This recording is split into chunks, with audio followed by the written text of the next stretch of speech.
नमस्कार, स्वागत है आपका चैनल न्यूज गंगा पर और मैं हूं आपके साथ निशा भारद्वाज। समय, स्थान, राज्य और सरकारें बदलती हैं पर दलितों की दशा नहीं। संसद में बहसें बदलती हैं पर पिछड़ों की दुर्दशा नहीं। ऐसा मैंने इसीलिए कहा क्योंकि जिस खबर के बारे में मैं आपको आज बताने जा रही हूं, उस खबर को सुनकर आप भी यही कहने वाले हैं।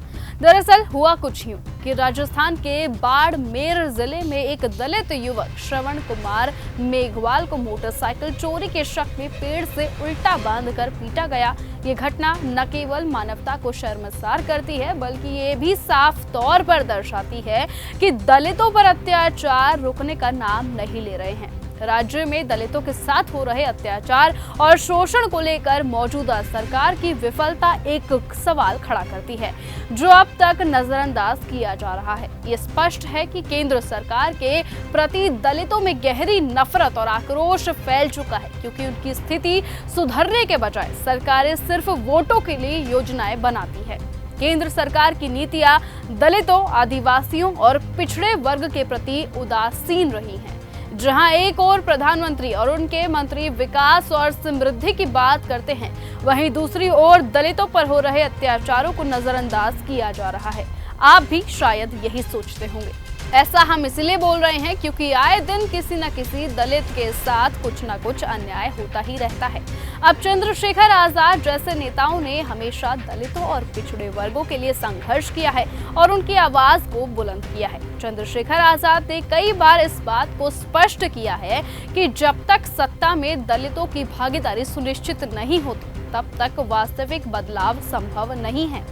उन्होंने कहा था, राजनीतिक सत्ता वो चाबी है जिससे सभी समस्याओं का समाधान संभव है और यही कारण है कि दलितों को अब सिर्फ नारों के बहकावे में नहीं बल्कि सत्ता पर कब्जा करने की जरूरत है।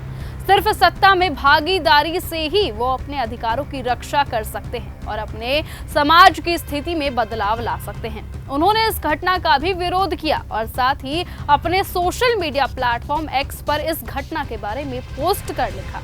साथ ही उन्होंने कहा कि दलित समाज को समझने की जरूरत है। अब उनका संघर्ष सिर्फ चुनावी वादों के पीछे ना भागकर वास्तविक राजनीतिक सत्ता की ओर बढ़ना चाहिए। साथ ही अब ये समय है कि जब हमें राजनीतिक सत्ता पर अपना अधिकार जमाना होगा क्योंकि यही सत्ता हमारे समाज के लिए स्थायी और सशक्त बदलाव ला सकती है। जब तक दलित, आदिवासी और पिछड़ा वर्ग सत्ता में नहीं आएगा तब तक उनके अधिकारों की बात सिर्फ शब्दों तक ही सीमित रहेगी और साथ ही हम भी दलितों की इस लड़ाई में उनके साथ हमेशा खड़े रहेंगे। फिलहाल इस खबर में इतना ही।